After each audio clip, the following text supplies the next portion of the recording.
welcome to Mr. Randy's Wine and Spirits. I am Mr. Randy, and today we're doing another full review episode. If you're new to the channel, hello, welcome, come on in. All my returning viewers, you can pretty much see where this is going to go. So let's get on with it, shall we? So today's full review episode is going to be of the 1800 tequila. It's called 1800 because it was established in the early 1800s. They can't quite nail it down as far as I understand. There it is, a 40% alcohol by volume.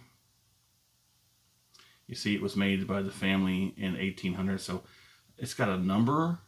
I don't even notice that. It's got a nice cool little stamp. The backside, you know, you like looking at the backside. Here we go. There you go. It uses only 100% blue agave. So, in French and American oak barrels. Here's the thing. Mr. Randy does not particularly care about French oak. I don't think it makes any kind of whiskey taste better. Let's find out what we think about a tequila. Now, to my understanding, what they do is they take a 50-50 split of this pure spirit, the Blanco, and they put half of it in the American and half of it in the French, and they let it rest for 8 to 12 months. No, sorry, 6 months or more. So each set of barrels is going to rest for 6 months or more. They only use 8 to 12-year-old blue Weber agave, so they're very peculiar about every little step and every little ingredient that they have. This is a little bit darker than the previous two tequilas we did. This was the lightest, then the next, then this one is the darkest. That one be between, you know, those two, but this is the darkest of them all. It's got a very strength and spiciness to the nose. Bright honey. They call it bright honey. And I have no idea where the paper went. Let's see. We'll break out Mr. Randy's handy dandy whiskey color scale. And off screen, we're going to place it probably about pale, deep gold or pale brown. I don't have a, what is it? Bright honey. That's not on the list, so we're moving on.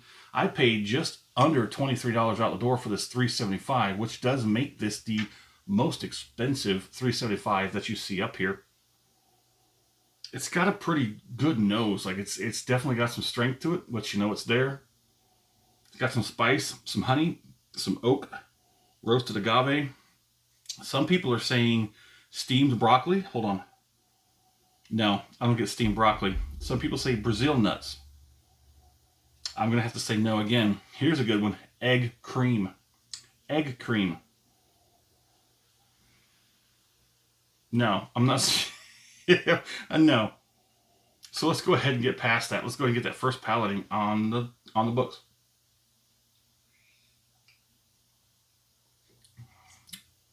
Oh.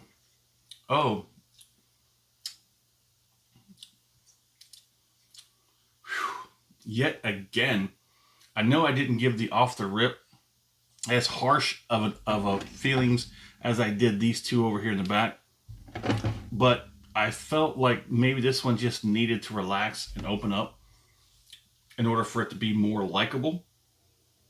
It's got a wonderful nose. The nose is only turned down just slightly from off the rip, but the palate, as far as I'm concerned, has definitely changed. Let's go ahead and get the second palate, and that's where we get to know what we really came here to know.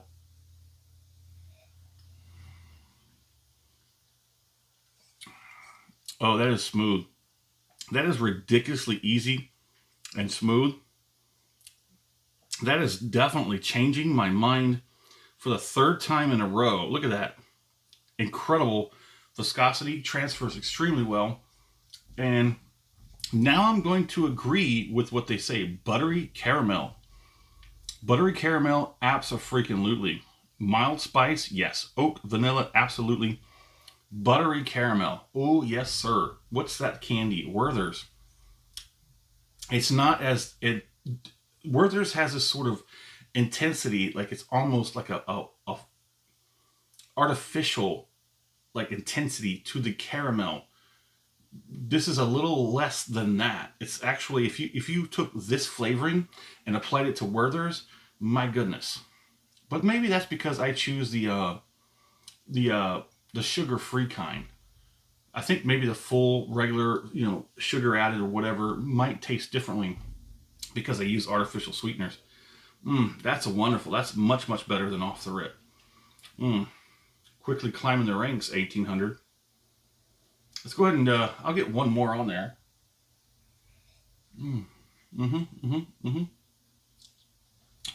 That's nice.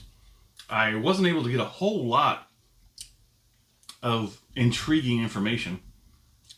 I didn't do the rundown, did I? Okay. If you're new to the channel, I do a 3-part series when I do my reviews. Part 1, off the rip, get it home, crack it open, have my first pour, share my first impressions with you because, gosh darn it, you're a superstar. Part 2, halfway down, we stop. In case of the 375s for this limited run here, it's only going to sit for a week. Did its job in 1 week. Good job. I go online. I find as little information as possible. Achieved. I come back. We talk about it. I score it. We continue to drink it because part 3, final pour, thusly named. We have the first pour, the final pour, compare it to the first pour, and everything in between. I think we're ready for the finale. Let's go ahead and get this finish on.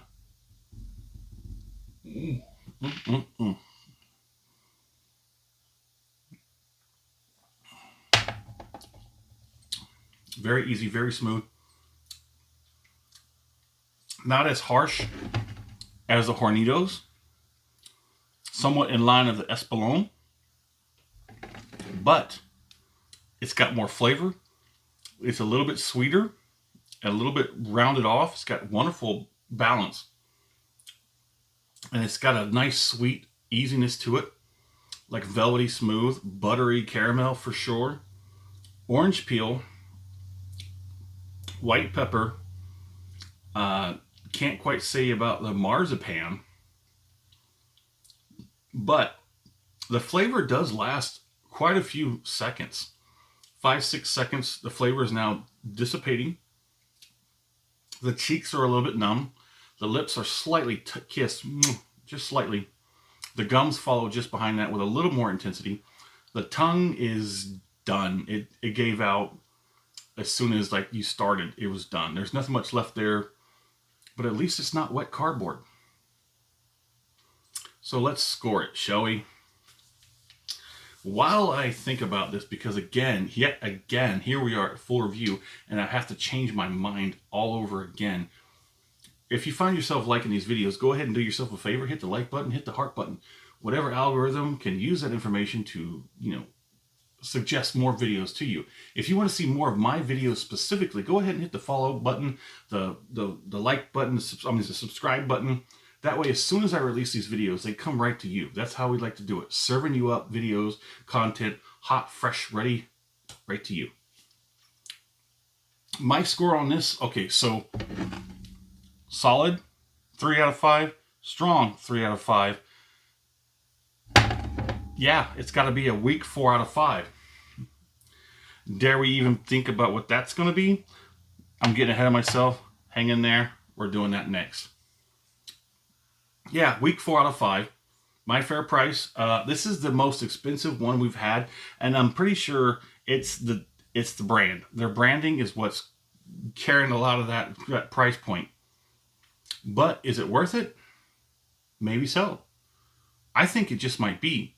How would I compare the 1800 to the Luna Azul? Ooh, you're going to have to tune in for the next video to find that out. My fair price? I don't know. I think I'll leave it alone. Buy this again? There's a very good chance I will. Well, there it is. Do me a favor in the comment section. Tell me where you're at. Tell me what you're drinking. Tell me what do you think about the 1800. And as always, thanks for stopping by here at Mr. Randy's Wine and Spirits. Have a good one.